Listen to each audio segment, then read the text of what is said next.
मेरे प्रिय आत्मा, युवकों के लिए कुछ भी बोलने के पहले ये ठीक से समझ लेना जरूरी है कि युवक का अर्थ क्या है।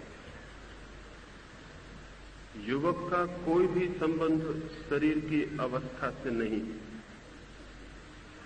उम्र से युवा होने का कोई भी संबंध नहीं है। बूढ़े भी युवा हो सकते हैं और युवा भी बूढ़े हो सकते हैं। ऐसा कभी कभी होता है कि बूढ़े युवा हों, ऐसा अक्सर होता है कि युवा बूढ़े होते हैं। और इस देश में तो युवक पैदा भी होते हैं, ये भी संदिग्ध बात है। युवा होने का अर्थ है चित्त की एक दशा, चित्त की एक जीवंत दशा, एक लिविंग स्टेट ऑफ माइंड। बूढ़े होने का अर्थ है चित्त की मरी हुई दशा। इस देश में युवक पैदा ही शायद नहीं होते हैं। जब ऐसा मैं कहता हूं तो मेरा अर्थ यही है कि हमारा चित्त जीवंत नहीं है। वो जो जीवन का उत्साह, वो जो जीवन का आनंद और जीवन का संगीत हमारी हृदय की वीणा पर होना चाहिए, वो नहीं है। आंखों में, प्राणों में, रोए रोए में वो जो जीवन को जीने की उद्दाम लालसा होनी चाहिए, वो हमें नहीं। जीवन को जिए इसके पहले ही हम जीवन से उदास हो जाते हैं। जीवन को जाने इसके पहले ही हम जीवन को जानने की जिज्ञासा की हत्या कर देते हैं। मैंने सुना है स्वर्ग के एक रेस्तरां में एक दिन सुबह एक छोटी सी घटना घट गई। उस रेस्तरां में 3 अद्भुत लोग एक टेबल के आसपास बैठे हुए थे। गौतम बुद्ध, कन्फ्यूशियस और लाओ त्से। वे तीनों स्वर्ग के रेस्तरां में बैठ के गपशप करते थे। फिर एक अप्सरा जीवन का रस लेकर आई और उस अप्सरा ने कहा, जीवन का रस पिएंगे? बुद्ध ने सुनते ही आंख बंद कर ली और कहा, जीवन व्यर्थ है, असार है, कोई सार नहीं। कन्फ्यूशियस ने आधी आंखें बंद रखी और आधी खुली। वो गोल्डन मीन को मानता था हमेशा, मध्य मार्ग। उसने धीरी खुली आंखों से, थोड़ी सी खुली आंखों से देखा और कहा, एक घूंट लेकर चखूंगा, अगर आगे भी पीने योग्य लगा तो विचार करूंगा। उसने थोड़ा सा जीवन रस लेकर चखा और कहा, न पीने योग्य है, न छोड़ देने योग्य है, कोई सार भी नहीं, कोई असार भी नहीं। उसने मध्य की बात कही। लाओ त्से ने पूरी की पूरी सुराही हाथ में ले ली जीवन रस की और कुछ कहे बिना पूरा पी गया और तब नाचने लगा और कहने लगा, आश्चर्य कि गौतम बुद्ध, तुमने बिना पिए ही इंकार कर दिया। और आश्चर्य की कन्फ्यूशियस, तुमने थोड़ा सा चखा, लेकिन कुछ चीजें ऐसी हैं जो पूरी ही जानी जाए तो ही जानी जा सकती हैं। थोड़े चखने से उनका कोई भी पता नहीं चलता। अगर किसी कविता का एक छोटा सा टुकड़ा किसी को दे दिया जाए 2 पंक्तियों का, उससे पूरी कविता के संबंध में कुछ भी पता नहीं चलता। एक उपन्यास का एक पन्ना फाड़कर किसी को दे दिया जाए, उससे पूरे उपन्यास के संबंध में कोई भी पता नहीं चलता है। एक संगीत वीणा पर कोई बजाता हो, उसका एक स्वर किसी को मिल जाए तो उससे उस वीणाकार ने क्या बजाया था इसका कुछ भी पता नहीं चलता है। एक बड़े चित्र का छोटा सा टुकड़ा काट के किसी को दे दिया जाए तो उस बड़े चित्र में क्या है, उस छोटे से टुकड़े से कुछ भी पता नहीं चलता है। कुछ चीजें हैं जिनके स्वाद से कुछ पता नहीं चलता, जिन्हें तो उनकी समग्रता में, उनकी होलनेस में, उनकी टोटलिटी में, उनकी समग्रता में ही जीना पड़ता है, तभी पता चलता है। लाओस से कहने लगा, नाच उठा हूं मैं, अद्भुत था जीवन का रस। और अगर जीवन का रस भी अद्भुत नहीं है तो फिर और अद्भुत क्या होगा? जिनके लिए जीवन का रस भी व्यर्थ है, उनके लिए फिर सार्थकता कहां मिलेगी? फिर वे खोजें और खोजें, वे जितना खोजेंगे उतना ही खोते चले जाएंगे, क्योंकि जीवन ही है एक सारभूत, जीवन ही है एक रस, जीवन ही है एक सत्य। उसमें ही छिपा है सारा सौंदर्य, सारा आनंद, सारा संगीत। लेकिन भारत में युवक उस जीवन की उद्दाम वेग से आपूरित नहीं मालूम होते, और न ऐसा लगता है कि उनके जीवन में, उनके प्राणों में उन शिखरों को छूने की कोई आकांक्षा है जो जीवन के शिखर हैं। न ऐसा लगता है कि उन अज्ञात सागरों की खोजने के लिए प्राणों में कोई उद्दाम पीड़ा है। उन सागरों को जो जीवन के सागर हैं, न जीवन के अंधेरे को, न जीवन के प्रकाश को, न जीवन की गहराई को, न जीवन की ऊंचाई को, न जीवन की हार को, न जीवन की जीत को, कुछ भी जानने की जो उद्दाम वेग, जो गति, जो ऊर्जा होनी चाहिए, वो युवक के पास नहीं। इसलिए युवक भारत में है, ऐसा कहना केवल औपचारिकता है, फॉर्मेलिटी है। भारत में युवक नहीं। भारत हजारों साल से बूढ़ा देश, उसमें बूढ़े ही पैदा होते हैं, बूढ़े ही जीते हैं और बूढ़े ही मरते हैं। न बच्चे पैदा होते हैं, न जवान पैदा होते हैं। हम इतने बूढ़े हो गए हैं कि अब हमारी जड़ें जीवन के रस को नहीं खींचती, और न हमारी शाखाएं जीवन के आकाश में फैलती, और न हमारी शाखाओं में जीवन के पक्षी बसेरा करते हैं, और न हमारी शाखाओं पर जीवन का सूरज उगता है, और न जीवन का चांदनी बरसाता है। सिर्फ धूल जमती जाती है, जड़ें सूखती जाती हैं, पत्ते कुंढाते जाते हैं, फूल पैदा नहीं होते, फल आते नहीं, बस है, वृक्ष है, न उसमें पत्ते हैं न फूल है, सूखी शाखाएं खड़ी रह गई। ऐसा अभागा हो गया है देश। जब युवकों के संबंध में कुछ बोलना हो तो पहली तो बात यही जान लेनी जरूरी है, युवक कोई शारीरिक अवस्था है, तब तो हमारे पास भी युवक है। युवक अगर कोई मानसिक दशा है, स्टेट ऑफ माइंड है, तो युवक हमारे पास नहीं। अगर युवक हमारे पास होते तो देश में इतनी गंदगी, इतनी सड़ांध, इतना सड़ा हुआ समाज जीवित रह सकता था? कभी की उन्होंने आग लगा दी होती। अगर युवक हमारे पास होते, 1000 साल तक हम गुलाम रहते, कभी को गुलामी को उन्होंने उखाड़ फेंका होता। अगर युवक हमारे पास होते तो हम हजारों हजार साल तक दरिद्रता और दीनता और दुख में बिताते। हमने कभी की दरिद्रता मिटा दी होती, या खुद मिट गए होते। लेकिन नहीं, युवक शायद नहीं। युवक हमारे पास होते तो इतना पाखंड, इतना अंधविश्वास, इतना सुपरस्टिशन चलता है इस देश में, युवक बर्दाश्त करते? 1-1 करोड़ रुपया यज्ञों में जलाने देते युवक अगर मुल्क के पास होते? और अब मैं सुनता हूं कि और भी करोड़ों रुपयों को जलाने का इंतजाम करने के लिए साधु सन्यासी लालायत, और युवक ही जाके चंदा इकट्ठा करेंगे और वॉलंटियर बन के उस यज्ञ को करवाएंगे जहां देश की संपत्ति जलेगी। निपट गमारी में अगर युवक मुल्क में होते तो ऐसे लोगों को क्रिमिनल्स कह के पकड़ के अदालतों में खड़ा किया होता जो मुल्क की संपत्ति को इस भांति बर्बाद करते हो। 1 करोड़ रुपए की संपत्ति जलाने में जो आदमी जितना अपराधी हो जाता है, उससे भी ज्यादा अपराधी 1 करोड़ रुपया यज्ञ में जलाने से होता है। क्योंकि 1 करोड़ रुपए की संपत्ति को जलाने वाला थोड़ा बहुत अपराध भी अनुभव करेगा, यज्ञ में जलाने वाला पायस क्रिमिनल है, पवित्र अपराधी है, उसको अपराध भी मालूम नहीं पड़ता है। लेकिन युवक मुल्क में नहीं है, इसलिए किसी भी तरह की मूढ़ता चलती है, इसलिए मुल्क में किसी भी तरह का अंधकार चलता है। युवकों के होने का सबूत नहीं मिलता देश को देखकर। क्या चल रहा है देश में? युवक किसी भी चीज पर राजी हो जाते हुए मालूम पड़ते हैं।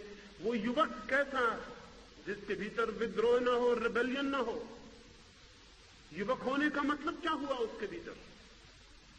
जो गलत के सामने झुक जाता हो उसको युवक कैसे कहे? जो टूट जाता हो लेकिन झुकता ना हो, जो मिट जाता हो लेकिन गलत को बर्दाश्त न करता हो, वैसी स्पिरिट, वैसी चेतना का नाम ही युवक होना है। टू बी यंग, युवा होने का एक ही मतलब है वैसी आत्मा विद्रोही की जो झुकना नहीं जानती, टूटना जानती है, जो बदलना चाहती है, जो जिंदगी को नई दिशाओं में, नए आयामों पर ले जाना चाहती है, जो जिंदगी को परिवर्तन करना चाहती है। क्रांति की ये उद्दाम आकांक्षा ही युवा होने का लक्षण है। कहां है क्रांति की उद्दाम आकांक्षा? एक विचारक भारत आया था, काउंट केसरली। लौट के उसने एक किताब लिखी है। उस किताब को मैं पढ़ता था तो मुझे बहुत हैरानी होने लगी। उसने एक वाक्य लिखा है जो मेरी समझ के बाहर हो गया, क्योंकि वाक्य कुछ ऐसा मालूम पड़ता था कि जो कि कंट्राडिक्टरी है, विरोधाभासी है। फिर मैंने सोचा छापे खाने की कोई भूल हो गई होगी, तो ख्याल आया कि किताब जर्मनी में छपी है। जर्मनी में छापे खाने की भूलें तो होती नहीं, वो तो हमारे ही देश में होती हैं। यहां तो किताब छपती है, उसके ऊपर 5-6 पन्ने की भूल सुधार वो छपा रहता है, और वो 5-6 पन्ने को भी गौर से पढ़िए तो उसमें भी भूलें मिल जाएंगी। कुछ किताब जर्मनी में छपी है, भूल नहीं हो सकती। फिर मैंने गौर से पढ़ा, फिर बार बार सोचा, फिर ख्याल में आया भूल नहीं की है, उस आदमी ने मजाक की। उसने लिखा है कि मैं हिंदुस्तान गया, मैं एक नतीजा लेके वापस आया हूं, India is a rich country where poor people live. Hindustan एक अमीर देश है जहां गरीब आदमी रहते हैं। मैं बहुत हैरान हुआ, ये कैसी बात है? अगर देश अमीर है तो गरीब आदमी क्यों रहते हैं वहां? और देश अगर अमीर है तो वहां के लोग गरीब क्यों हैं? लेकिन वो मजाक कर रहा है। वो ये कह रहा है कि हिंदुस्तान के पास जवानी नहीं है जो कि देश के छिपे हुए धन को प्रकट कर दे और देश को धनवान बना दे। देश में धन छिपा हुआ है, लेकिन देश बूढ़ा है, बूढ़ा कुछ कर नहीं सकता। धन खदानों में पड़ा रह जाता है, बूढ़ा भूखा मरता रहता है। धन जमीन में दबा रह जाता है, बूढ़ा भूखा मरता रहता है। देश बूढ़ा है इसलिए गरीब है। देश जवान हो तो गरीब होने का कोई कारण नहीं है। देश के पास क्या कमी है? लेकिन अगर हमें कुछ सूझता है तो हमें एक ही बात सूझती है कि जाओ दुनिया में भीख मांगो, जाओ अमेरिका, जाओ रूस, हाथ फैलाओ सारी दुनिया में। भिखारी होने में हमें शर्म भी नहीं आती, हम जवान हैं। रास्ते पे एक जवान आदमी, स्वस्थ आदमी भीख मांगता हो तो हम उससे कहते हैं कि जवान हो के भीख मांगते हो। और हम कभी नहीं सोचते कि हमारा पूरा मुल्क सारी दुनिया में भीख मांग रहा है तो हमें जवान होने का हक रह जाता है। सड़क पर भीख मांगते आदमी से कोई भी कह देता है जवान होके भीख मांगते हो। हम जानते हैं कि जवान होके भीख मांगना लज्जा से भरी हुई बात, अपमानजनक है। जवान को पैदा करना चाहिए। हाँ, बूढ़ा भीख मांगता हो तो हम क्षमा कर सकते हैं, अब उससे आशा नहीं पैदा करने की। सारी दुनिया में हम भीख मांग रहे हैं। 1947 के बाद अगर हमने कोई महान कार्य किया है तो वो यही कि हमने सारी दुनिया में भीख मांगने में सफलता पाई। शर्म भी नहीं आती हमें। दुनिया क्या सोचती होगी कि कितना बूढ़ा देश है, कुछ कर नहीं सकता, सिर्फ भीख मांग सकता है। लेकिन उन्हें पता नहीं है कि हम पहले से ही पैदा करने की बजाय भीख मांगने को आदर देते रहे। हिंदुस्तान में जो भीख मांगता है वो आदरत है उससे जो पैदा करता है। ब्राह्मण हजारों साल तक देश में आदरत रहे सिर्फ इसलिए कि वो पैदा नहीं करते और भीख मांगते। और हिंदुस्तान ने बड़े बड़े भिखारी पैदा किए, महापुरुष, बुद्ध से लेकर विनोबा तक सब भीख मांगने वाले महापुरुष। अगर सारा मुल्क भीख मांगने लगा तो हर्ज क्या है? हम सब महापुरुष हो गए हैं, महापुरुषों का देश है, सारा देश महापुरुष हो गया है। हम सारी दुनिया में भीख मांग रहे हैं। भिक्षा वृत्ति बड़ी धार्मिक वृत्ति है। पैदा करने में हिंसा भी होती है, पैदा करने में श्रम भी उठाना पड़ता है। और फिर हम पैदा क्यों करें? जब भगवान ने हमें पैदा कर दिया तो भगवान इंतजाम करे। जिसने चोंच दी है वो चून भी देता है, देगा। हम अपनी चोंच को हिलाते फिरेंगे सारी दुनिया में कि चून दो, क्योंकि क्यों हमें पैदा किया है। और जो हमें भीख देंगे उनको हम गालियां देंगे कि तुम भौतिकवादी हो, यू मटेरियलिस्ट, तुम भौतिकवाद में मरे जा रहे हो, हम आध्यात्मिक लोग हैं। हम इतने आध्यात्मिक हैं कि हम पैदा भी नहीं करते, सिर्फ खाते हैं। खाना आध्यात्मिक काम है, पैदा करना भौतिक काम। भोगना आध्यात्मिक काम है, श्रम करना आध्यात्मिक लोग कभी नहीं करते। महात्मा कभी श्रम करते? महात्मा कभी श्रम नहीं करते। हीन आत्माएं श्रम करती हैं, महात्मा भोग करते हैं। पूरा देश महात्मा हो गया। 1962 में चीन में अकाल की हालत थी। ब्रिटेन के कुछ भले मानसों ने एक बड़े जहाज पर बहुत सा सामान, बहुत सा भोजन, कपड़े, दवाइयां भर के वहां भेजे। हम अगर होते तो चंदन तिलक लगाकर, फूल मालाएं पहना के उस जहाज की पूजा करते। लेकिन चीन ने उसको वापस भेज दिया और जहाज पर बड़े बड़े अक्षरों में लिख दिया, हम मर जाना पसंद करेंगे लेकिन भीख स्वीकार नहीं कर सकते। शक होता है कि यहां कुछ जवान लोग होंगे। जवान ही ये हिम्मत कर सकता है कि भूखे मरते देश में आया हो भोजन बाहर से और लिख दे जहाज पर कि हम भूखों मर सकते हैं लेकिन भीख नहीं मांग सकते। भूखा मरना इतना बुरा नहीं है, भीख मांगना बहुत बुरा है। लेकिन जवानी हो तो बुरा लगे, भीतर जवान खून हो तो चोट लगे, अपमान हो। हमारा अपमान ही नहीं होता, हम तो शांति से अपमान को झेलते चले जाते हैं। हम बड़े तटस्थ हैं अपमान को झेलने में। कुछ भी हो जाए हम आंख बंद करके झेल लेते हैं। यही तो संतोष का, शांति का लक्षण है कि जो भी हो उसको झेलते रहो, बैठे रहो चुपचाप और झेलते रहो। हजारों साल से देश झेल झेल के मर गया है। तो कैसे हम स्वीकार कर लें कि देश के पास जवान आदमी है, युवक है? युवक देश के पास नहीं। और इसलिए पहला काम तथाकथित युवकों के लिए जो उम्र से युवक दिखाई पड़ते हैं वो ये है कि वो मानसिक यौवन को पैदा करने की देश में चेष्टा करें। वे शरीर के यौवन को मान के तृप्त न हो जाएं। आत्मिक यौवन, वो स्पिरिचुअल यंगनेस पैदा करने का एक आंदोलन सारे देश में चलना चाहिए। हम इससे राजी नहीं होंगे कि एक आदमी सकल सूरत से जवान दिखाई पड़ता है तो हम उसे जवान मान लें। हम इसकी फिक्र करेंगे कि हिंदुस्तान के पास जवान आत्मा हो। स्वामी राम भारत के बाहर यात्रा को पहली दफा गए। जिस जहाज पर वो यात्रा कर रहे थे उस पर एक बूढ़ा जर्मन था जिसकी उम्र कोई 90 वर्ष होगी। उसके सारे बाल सफेद हो चुके थे, उसकी आंखों में 90 साल की स्मृतियों ने गहराइयां भर दी थी, उसकी चेहरे पर झुर्रियां थीं लंबे अनुभवों की। लेकिन वो जहाज के डेक पर बैठकर चीनी भाषा सीख रहा था। चीनी भाषा सीखनी साधारण मामला नहीं, क्योंकि चीनी भाषा के पास कोई वर्णमाला नहीं, कोई आभाषा नहीं होता चीनी भाषा के पास। वो पिक्चोरियल लैंग्वेज, उसके पास तो चित्र है। साधारण आदमी को साधारण ज्ञान के लिए भी कम से कम 5000 चित्रों का ज्ञान चाहिए, और विशेष ज्ञान के लिए तो 1 लाख चित्रों का ज्ञान हो, तब कोई आदमी चीनी भाषा का पंडित हो सकता है। 10 वर्ष 15 वर्ष का श्रम मांगती है वो भाषा। 90 साल का बूढ़ा सुबह से बैठकर सांझ तक चीनी भाषा सीख रहा है। राम तीर्थ बेचैन हो गए, ये आदमी पागल।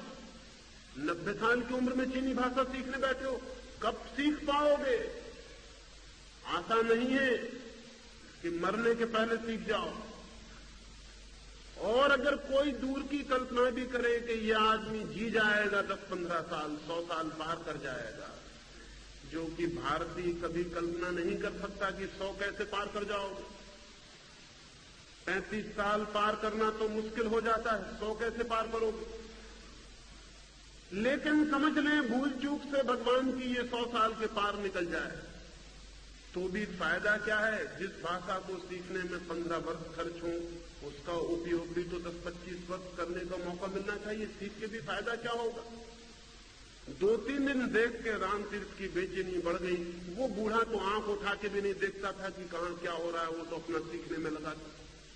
तीसरे दिन उन्होंने जाकर उसे हिलाया और कहा कि महाशय क्षमा करिए, मैं ये पूछना चाहता हूं आप ये क्या कर रहे हैं। इस उम्र में चीनी भाषा सीखने बैठे, कब सीख पाइएगा, और सीख भी लिया तो इसका उपयोग कब करिएगा। आपकी उम्र क्या है। उस बूढ़े ने कहा उम्र, मैं काम में इतना व्यस्त रहा कि उम्र का हिसाब रखने का मुझे मौका नहीं मिला।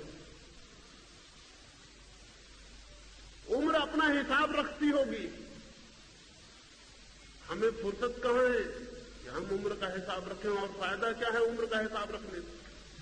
मौत जवानी है, जवानी है, तुम चाहे कितने हिसाब रखो कि कितने हो गए, उससे कोई फर्क पड़ने वाला नहीं है।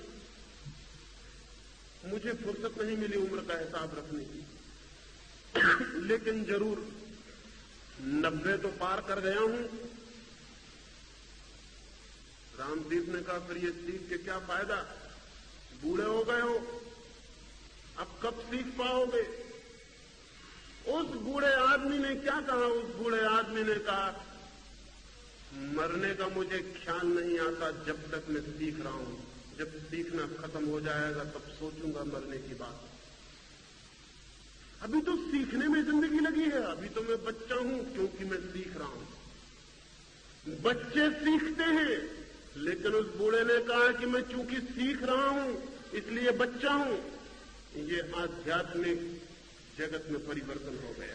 उसने कहा कि चूंकि अभी मैं सीख रहा हूं और अभी सीख नहीं पाया, अभी तो जिंदगी की पाठशाला में प्रवेश किया है, अभी तो बच्चा हूं, अभी मरने का कैसे सोचूं।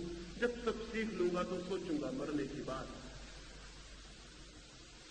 फिर उस बूढ़े ने कहा मौत तो हर रोज सामने खड़ी है। जिस दिन पैदा हुआ था उस दिन भी इतना ही सामने खड़ी थी जितनी अभी खड़ी है। अगर मौत से डर जाता तो उसी दिन सीखना बंद कर देता। सीखने का क्या फायदा था, मौत आ सकती थी कल। लेकिन 90 साल का अनुभव मेरा कहता है कि मैं 90 साल मौत को जीता हूं। रोज मौत का डर रहा कि कल आ जाएगी, लेकिन आई नहीं। 90 साल तक मौत नहीं आई तो मुझे विश्वास पड़ता है कि 90 साल के अनुभव को मानूं। कल भी कैसे आ पाएगी। 90 साल का अनुभव कहता है कि अब तक नहीं आई तो कल भी कैसे आ पाएगी। अनुभव को मानता हूं। 90 साल तक डर फिजूल था। वो बूढ़ा पूछने लगा रामतीर्थ से कि आपकी उम्र क्या है। रामतीर्थ तो घबरा ही आए थे उसकी बात सुन के। उनकी उम्र केवल 30 वर्ष थी। उस बूढ़े ने कहा तुम्हें देखकर, तुम्हारे भय को देखकर मैं कह सकता हूं कि भारत बूढ़ा क्यों हो गया है। 30 साल का आदमी मौत की सोच रहा है, मर गया। मौत की सोचता ही कोई तब है जब मर जाता है।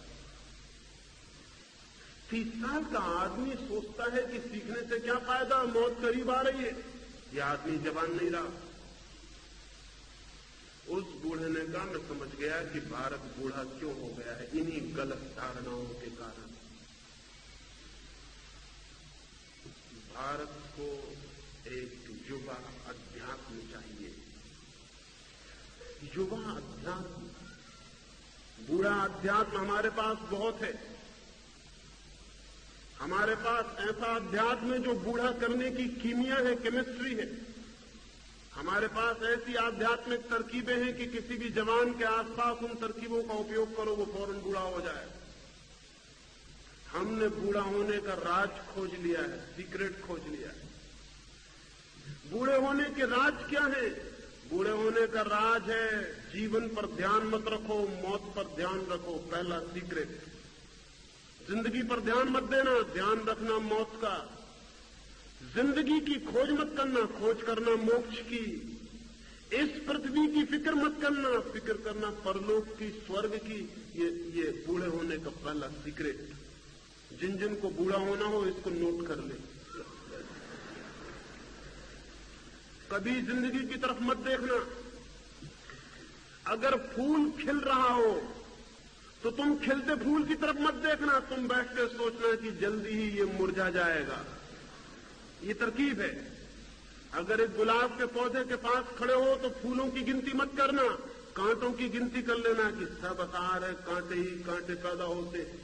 एक फूल खिलता है मुश्किल से 1000 कांटों, 1000 कांटों की गिनती कर लेना। उससे जिंदगी आकार सिद्ध करने में बड़ी आसानी मिलेगी। अगर दिन और रात को देखो तो ऐसा कभी मत देखना कि 2 दिनों के बीच में एक रात है। हमेशा ऐसा देखना कि 2 रातों के बीच में एक छोटा सा दिन है। बूढ़े होने की तरकीब कह रहा हूं। जिंदगी में जहां जहां अंधेरा हो उसको मैग्नीफाई करना, बड़ा दिखाने वाला कांच अपने पास रखना।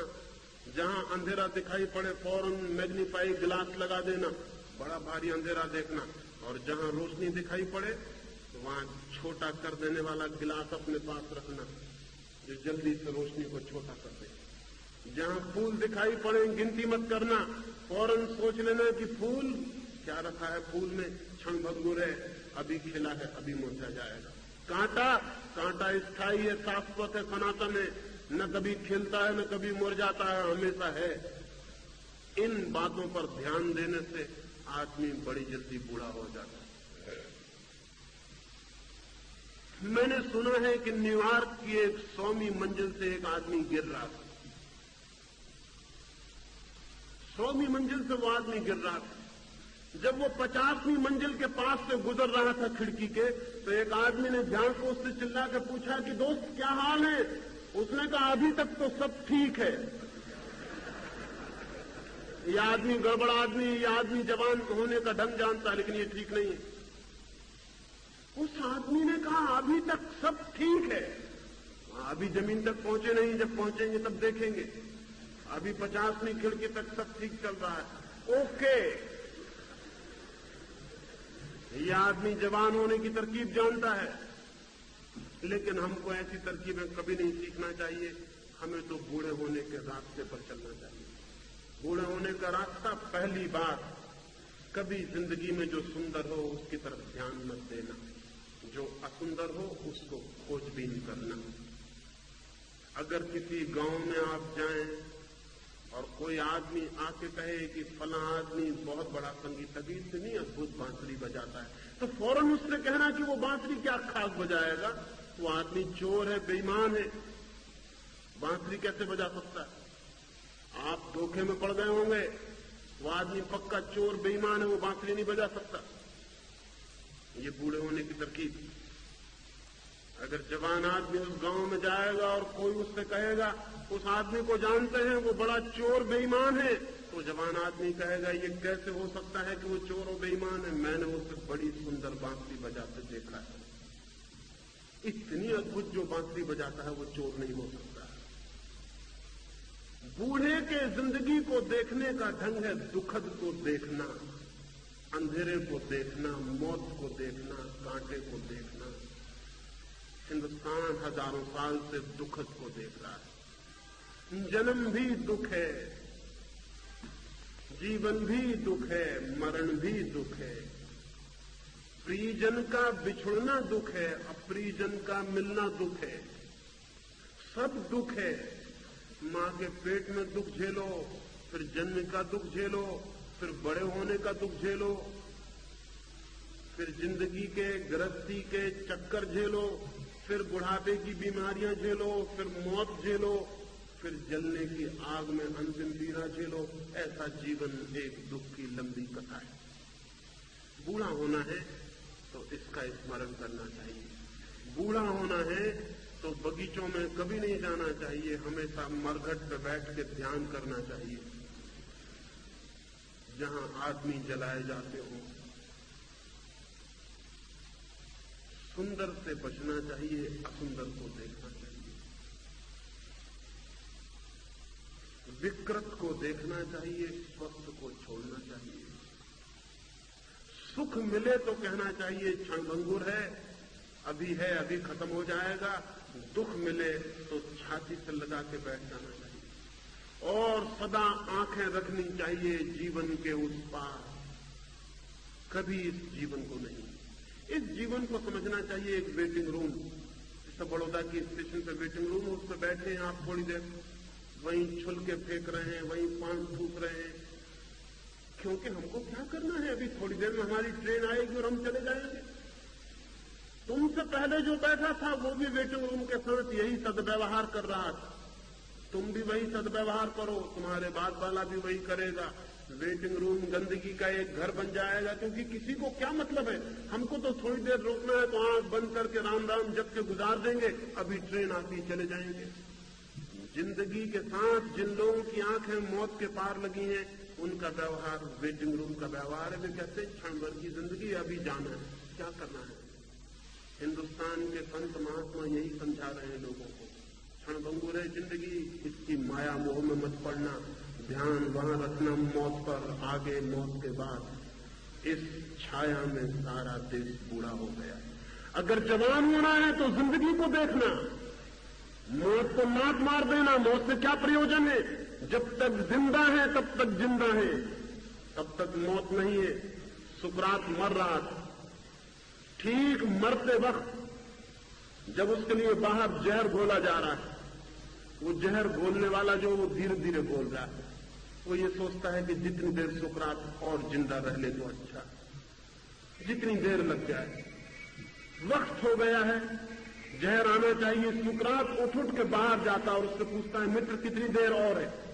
उस आदमी ने कहा, तुम पागल हो गए हो सुकरात, मैं देर लगा रहा हूं इसलिए कि थोड़ी देर तुम और जिंदा ले लो, थोड़ी देर सांस तुम्हारे भीतर और जाए, थोड़ी देर सूरज की रोशनी और देख लो, थोड़ी देर खिलते फूलों को, आकाश को, मित्रों की आंखों में झांक लो, बस थोड़ी देर और।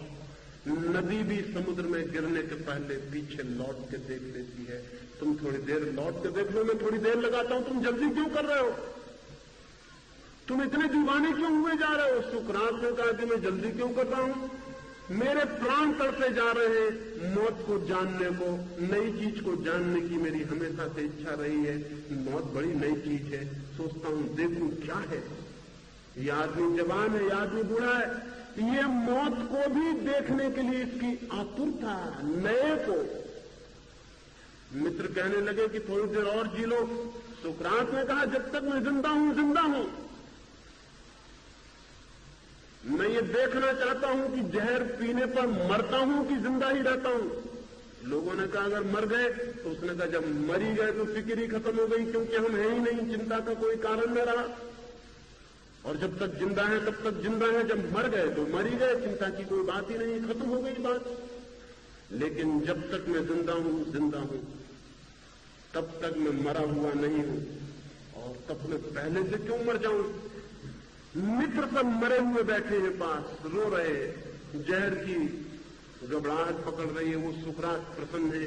वो कहता है जब तक मैं जिंदा हूं तब तक मैं जिंदा हूं, तब तक जिंदगी को जानूं। और मैं सोचता हूं कि शायद मौत भी जिंदगी में एक घटना होगी तो उसको भी जानूं। सुकरात को बूढ़ा नहीं किया जा सकता, मौत सामने खड़ी हो जाए तो भी वो बूढ़ा नहीं होता, और हम जिंदगी सामने खड़ी रहती और बूढ़े हो जाते। ये रुख भारत में युवा मस्तिष्क को पैदा नहीं होने देता है। जीवन का दुखद, जीवन का विषादपूर्ण चित्र फाड़ के फेंक दो, आग लगा दो उसमें, और जो भी जिंदगी के दुख और जिंदगी के विषाद को बढ़ा चढ़ा के बतलाते हैं, जिंदगी के दुश्मन हैं। देश में युवा को पैदा होने देने में दुश्मन है। वो युवक को पैदा होने के पहले बूढ़ा बना देते हैं। अभी मैं कुछ दिन पहले भावनगर था, एक छोटी सी लड़की ने 13-14 साल की उम्र उसकी, उसने मुझे आके कहा कि मुझे आवागमन से छुटकारे का रास्ता बताइए। 13-14 साल की लड़की कहती है मुझे आवागमन से कैसे छूटूं, फिर इस मुल्क में कैसे जवानी पैदा होगी। 13-14 साल की लड़की बूढ़ी हो गई, वो कहती कि मैं मुक्त कैसे हूं, जीवन से छूटने का विचार करने लगी। अभी जीवन के द्वार पर उसने थपकी भी नहीं दी, अभी जीवन की खिड़की भी नहीं खुली, अभी जीवन की वीणा भी नहीं बजी, अभी जीवन के फूल भी नहीं खिले। वो द्वार के बाहर ही पूछने लगी, छुटकारा, मुक्ति, मोक्ष कैसे मिलेगा?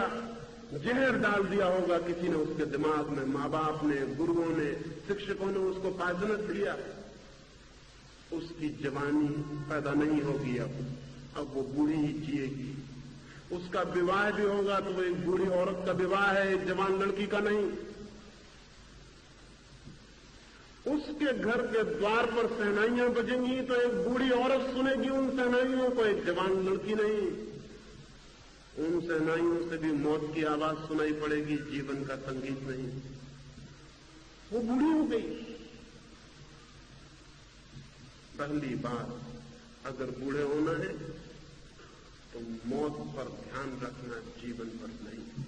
और अगर जवान होना है तो मौत को लात मार देना, वो जब आएगी तब मुकाबला कर लेंगे उसके। जब तक जीते हैं तब तक पूरी तरह से जिएंगे, उसकी टोटलिटी में जीवन के रस को खोजेंगे, जीवन के आनंद को खोजेंगे। रविन्द्रनाथ मर रहे, एक मित्र, बूढ़े मित्र आए और उन्होंने कहा कि अब मरते वक्त भगवान से प्रार्थना कर लो कि अब दोबारा जीवन में न भेजे। अब आखिरी वक्त प्रार्थना कर लो कि अब आवागमन से छुटकारा हो जाए, अब इस पाप, इस गंदगी में, चक्कर में ना आना पड़े। रविन्द्रनाथ ने कहा, क्या कहते हैं आप? मैं और ये प्रार्थना करूं? मैं तो मनी मन ये कह रहा हूं कि प्रभु अगर तूने मुझे योग्य पाया हो तो बार बार तेरी पृथ्वी पे भेज देना। बड़ी रंगीन थी, बड़ी सुंदर थी, ऐसे फूल मैंने देखे, ऐसे चांद, ऐसे तारे, ऐसी आंखें, ऐसा सुंदर चेहरे कि मैं दंग रह गया हूं, मैं हैरान हो गया हूं, मैं आनंद से भर गया हूं। अगर तूने मुझे योग्य पाया हो तो हे परमात्मा बार बार इस दुनिया में मुझे भेज देना। मैं तो ये प्रार्थना कर रहा हूं। मैं तो डरा हुआ हूं कि कहीं मैं अपात्र न सिद्ध हो जाऊं कि मुझे दोबारा न भेजा जाए। रविन्द्रनाथ को बूढ़ा बनाना बहुत मुश्किल है, शरीर बूढ़ा हो जाएगा, लेकिन इस आदमी के भीतर जो आत्मा है वो जवान है, वो जीवन की मांग कर रही है। रविन्द्रनाथ ने मरने के कुछ ही घड़ी पहले कुछ कड़ियां लिखवाई, उनमें 2 कड़ियां हैं। देखा तो मैं नाचने लगा। क्या प्यारी बात कही है। किसी मित्र ने रविन्द्रनाथ को कहा कि तुम तो महाकवि हो, तुमने 6000 गीत लिखे जो संगीत में बांधे जा सकते हैं। शैली को लोग पश्चिम में कहते हैं महाकवि, उसके तो सिर्फ 2000 गीत संगीत में बन सकते हैं, तुम्हारे तो 6000 गीत, तुमसे बड़ा कोई कवि दुनिया में कभी नहीं हुआ। रविन्द्रनाथ की आंखों से आंसू बहने लगे और रविन्द्रनाथ ने कहा, क्या कहते हो? मैं तो भगवान से कह रहा हूं कि अभी मैंने गीत गाया कहां था, अभी तो साज बिठा पाया था और विदा का क्षण आ गया, अभी तो ठोक पीट के तंबूरा ठीक किया था, सिर्फ अभी मैंने गीत गाया कहां था, अभी तो तंबूरे की तैयारी की थी, अब ठोक पीट के तैयार हो गया था, साज बैठ गया था, अब मैं गाने की चेष्टा करता और ये तो विदा का क्षण आ गया और मेरे तंबूरे के ठोकने पीटने को लोगों ने समझ लिया कि ये महाकवि हो गया। भगवान से कह रहा हूं कि संगीत का साज तैयार हो गया और मुझे विदा कर रहे हो। अब तो मौका आया था कि मैं गीत गाऊं। मरता हुआ रविन्द्रनाथ कहता है कि अभी तो मौका आया था कि मैं गीत गाऊं। वो ये कह रहा अभी तो मौका आया था कि मैं जवान हुआ था। वो ये कह रहा अब तो मौका आया था कि वीणा तैयार हो गई थी और मुझे विदा कर रहे हो। बूढ़ा आदमी ये कह सकता है तो फिर वो आदमी बूढ़ा नहीं। अगर जवान होना है तो जिंदगी को उसको सामने से पकड़ लेना पड़ेगा। एक एक क्षण जिंदगी भागी चली जा रही है, उसे मुट्ठी में पकड़ लेना पड़ेगा, उसे जीने की पूरी चेष्टा करनी पड़ेगी। और जी केवल वे ही सकते हैं जो उसमें रस का दर्शन करते हैं। और वहां दोनों चीजें हैं, जिंदगी के रास्ते पर कांटे भी हैं और फूल भी। जिन्हें बूढ़ा होना हो वे कांटों की गिनती कर ले, जिन्हें जवान होना हो वो फूलों को गिन ले। और मैं कहता हूं कि करो करो कांटे भी फूल के पखरी के मुकाबले क्या है। एक गुलाब के फूल की छोटी सी पखरी इतना बड़ा मिरेकल है, इतना बड़ा चमत्कार है कि करोड़ों कांटे भी इकट्ठे कर लो, उससे क्या सिद्ध होता है? उससे कुछ भी सिद्ध नहीं होता। उससे सिर्फ इतना ही सिद्ध होता है कि बड़ी अद्भुत है ये दुनिया, जहां इतने कांटे हैं वहां भी मखमल जैसा गुलाब का फूल पैदा हो सकता है। उससे सिर्फ इतना सिद्ध होता है और कुछ भी सिद्ध नहीं होता। लेकिन ये देखने की दृष्टि पर निर्भर है कि हम कैसे देखते। पहली बात, जिंदगी पर ध्यान चाहिए, मेडिटेशन ऑन लाइफ, मौत पर नहीं, तो आदमी जवान से जवान होता चला जाता है। बुढ़ापे के अंतिम क्षण तक मौत के द्वार पर खड़ा होकर भी वैसा आदमी जवान होता है। दूसरी बात,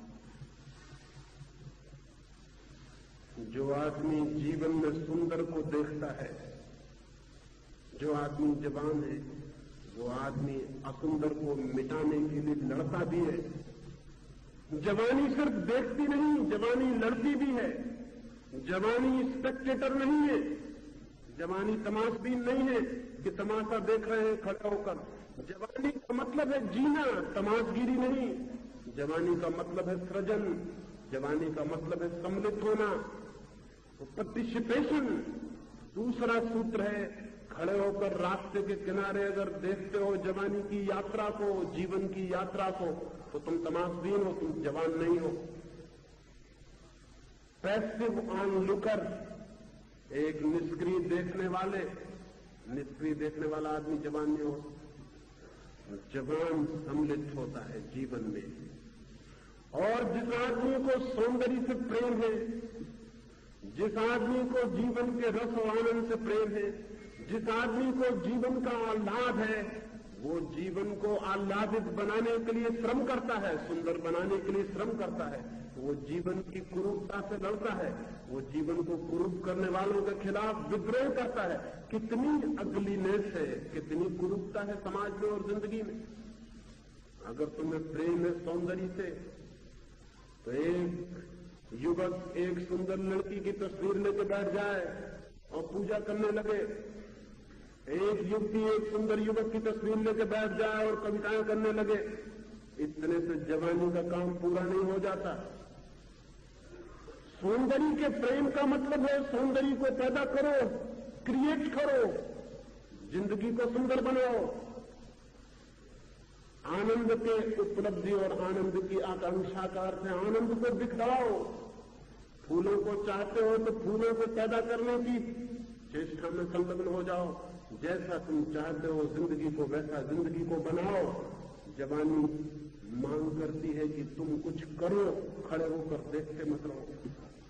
हिंदुस्तान की जवानी तमाशबीन, हम देखते रहते हैं खड़े होकर जीवन का, जैसे कोई जुलूस जा रहा है, ऐसे रुके हैं, देख रहे हैं कुछ भी हो रहा है। सारे मुल्क में कुछ भी हो रहा है, शोषण हो रहा है, जवान खड़ा हुआ देख रहा है। अन्याय हो रहा है, जवान खड़ा हुआ देख रहा है। बेवकूफियां हो रही हैं, जवान खड़ा देख रहा है। बुद्धिहीन लोग देश को नेतृत्व दे रहे हैं, जवान खड़ा हुआ देख रहा है। जड़ता धर्म गुरु बन के बैठी है, जवान खड़ा हुआ देख रहा है। सारे मुल्क के जीवन को नष्ट किया जा रहा है और जवान खड़ा हुआ देख रहा है। ये कैसी जवानी? क्रूरता से लड़ना पड़ेगा, असौंदर्य से लड़ना पड़ेगा, शोषण से लड़ना पड़ेगा, जिंदगी को विकृत करने वाले तत्वों से लड़ना पड़ेगा, जिंदगी के खून को पीने वाले तत्वों से लड़ना पड़ेगा। तो आदमी जवान सागर की लहरों पर जीता है, फिर तूफानों में जीता है, फिर आकाश में उसकी उड़ान होनी शुरू होती। लेकिन क्या लड़ोगे तुम? व्यक्तिगत लड़ाई ही नहीं है, कोई सामूहिक लड़ाई की तो बात अलग है, कोई फाइट नहीं। और बिना फाइट के, बिना लड़ाई के जवानी निखरती नहीं। जवानी सदा लड़ती है और निखरती है, जितना लड़ती है उतना निखरती है। सुंदर के लिए, सत्य के लिए, शिव के लिए जवानी जितनी लड़ती है उतनी निखरती है। लेकिन क्या लड़ोगे? तुम्हारे पिता आ जाएंगे, तुम्हारी गर्दन में रस्सी डाल के कहेंगे इस लड़की से विवाह कर लो, और तुम घोड़े पर बैठ जाओगे, तुम जवान हो। और तुम्हारे बाप जाके कहेंगे कि 10,000 रुपया लेंगे इस लड़की से, और तुम मजे से मन में गिनती करोगे कि 10,000 में स्कूटर खरीदें कि क्या करें, तुम जवान हो। ऐसी जवानी 2 कौड़ी की जवानी है। जिस लड़की को तुमने कभी चाहा नहीं, जिस लड़की को तुमने कभी प्रेम नहीं किया, जिस लड़के को तुमने कभी नहीं चाहा और जिस लड़के को तुमने कभी छुआ नहीं, उस लड़के से विवाह करने के लिए, उस लड़की से विवाह करने के लिए तुम पैसे के लिए राजी हो रहे हो, समाज की व्यवस्था के लिए राजी हो रहे हो, तो तुम जवान नहीं हो। तुम्हारी जिंदगी में कभी भी वे फूल नहीं खिलेंगे जो युवा मस्तिष्क जानता है। तुम कभी उन आकाश को नहीं छुओगे जो युवा मस्तिष्क छूता है। तुम हो ही नहीं, तुम एक मिट्टी के लौंदे हो जिसको कहीं भी सरकाया जा रहा हो, कहीं भी लिया जा रहा है। तुम चुपचाप मानते चले जा रहे हो कुछ भी। न तुम्हारे मन में संदेह है, न जिज्ञासा है, न संघर्ष है, न पुकार है, न पूछ है, न इंक्वायरी है कि क्या हो रहा है। कुछ भी हो रहा है, हम देख रहे हैं खड़े होकर। नहीं, ऐसे नहीं जवानी पैदा होती। इसलिए दूसरा सूत्र तुमसे कहता हूं और वो ये कि जवानी संघर्ष से पैदा होती है। जवानी संघर्ष से पैदा होती है। संघर्ष गलत के लिए भी हो सकता है और तब जवानी कुरूप हो जाती है। संघर्ष बुरे के लिए भी हो सकता है, तब जवानी विकृत हो जाती है। संघर्ष अंधेरे के लिए भी हो सकता है, तब जवानी आत्मघात कर देती है। लेकिन संघर्ष जब सत्य के लिए, सुंदर के लिए, श्रेष्ठ के लिए होता है, संघर्ष जब परमात्मा के लिए होता है, संघर्ष जब जीवन के लिए होता है, तब जवानी सुंदर, स्वस्थ, सत्य होती चली जाती है। हम जिसके लिए लड़ते हैं वही हम हो जाते हैं, इसे ध्यान में रख लेना। हम जिसके लिए लड़ते हैं अंततः हम वही हो जाते हैं। लड़ो सुंदर के लिए और तुम सुंदर हो जाओगे, लड़ो सत्य के लिए और तुम सत्य हो जाओगे, लड़ो श्रेष्ठ के लिए और तुम श्रेष्ठ हो जाओगे। मत लड़ो, तुम खड़े खड़े सड़ोगे और मर जाओगे और कुछ भी नहीं होगा। जिंदगी संघर्ष और जिंदगी संघर्ष से ही पैदा होती। फिर जैसा हम संघर्ष करते हैं हम वैसे ही हो जाते हैं। हिंदुस्तान में कोई लड़ाई नहीं है, कोई लड़त, कोई फाइट नहीं है। हिंदुस्तान के मन में कोई भी लड़ाई नहीं, सब कुछ हो रहा है, अजीब हो रहा है। हम सब जानते हैं, देखते हैं, सब हो रहा है और होने दे रहे हैं। अगर हिंदुस्तान की जवानी खड़ी हो जाए तो हिंदुस्तान में फिर ये सब नासमझियां नहीं हो सकती जो हो रही, एक आवाज में टूट जाएंगी। क्योंकि जवान नहीं है इसलिए कुछ भी हो रहा है। तो मैं ये दूसरी बात कहता हूं, लड़ाई के मौके खोजना सत्य के लिए, सच्चाई के लिए, ईमानदारी के लिए। अगर अभी नहीं लड़ सकोगे तो बुढ़ापे में कभी नहीं लड़ सकोगे।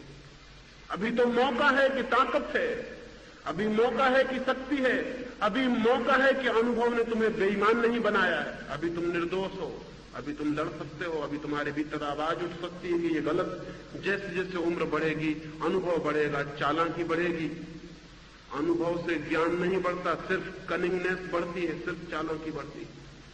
अनुभवी आदमी चालाक हो जाता है, उसकी लड़ाई कमजोर पड़ जाती है, वो अपना हित देखने लगता है, हमें क्या मतलब है, अपनी फिक्र करो, इतनी बड़ी दुनिया की झंझट में मत पड़ो। जवान आदमी जूझ सकता है, अभी उसे कुछ पता नहीं, अभी उसे अनुभव नहीं है चालाकियों का। इसके पहले की चालाकियों में तुम दीक्षित हो जाओ और तुम्हारे उपकुलपति और तुम्हारे शिक्षक और तुम्हारे माँ बाप दीक्षांत समारोह में तुम्हें चालाकियों का सर्टिफिकेट दे दें, उसके पहले लड़ना, शायद लड़ाई तुम्हारी जारी रहे तो तुम चालाकियों में नहीं, जीवन के अनुभवों में दीक्षित हो जाओ। और शायद लड़ाई तुम्हारी जारी रहे तो वो जो छिपी है भीतर आत्मा, वो निखर आए, वो प्रकट हो जाए, उसके दर्शन तुम्हें हो जाए। और जिस दिन कोई आदमी अपने भीतर छिपे हुए जीवन का पूरा अनुभव करता है, उसी दिन पूरे अर्थों में जीवित होता है। और मैं कहता हूं, जो आदमी एक दफे एक क्षण को भी पूरे अर्थों में जीवन का रस जान लेता है, उसकी फिर कोई मृत्यु कभी नहीं होती, वो अमृत से संबंधित हो जाता है। युवा होना अमृत से संबंधित होने का मार्ग है। युवा होना आत्मा की खोज है। युवा होना परमात्मा के मंदिर पर प्रार्थना है। ये थोड़ी सी बातें मैंने कही, मेरी बातों को इतने प्रेम से सुना, उससे बहुत अनुग्रहित हूं। और अंत में तुम सबके भीतर बैठे परमात्मा के लिए प्रणाम करता हूं, मेरे प्रणाम स्वीकार।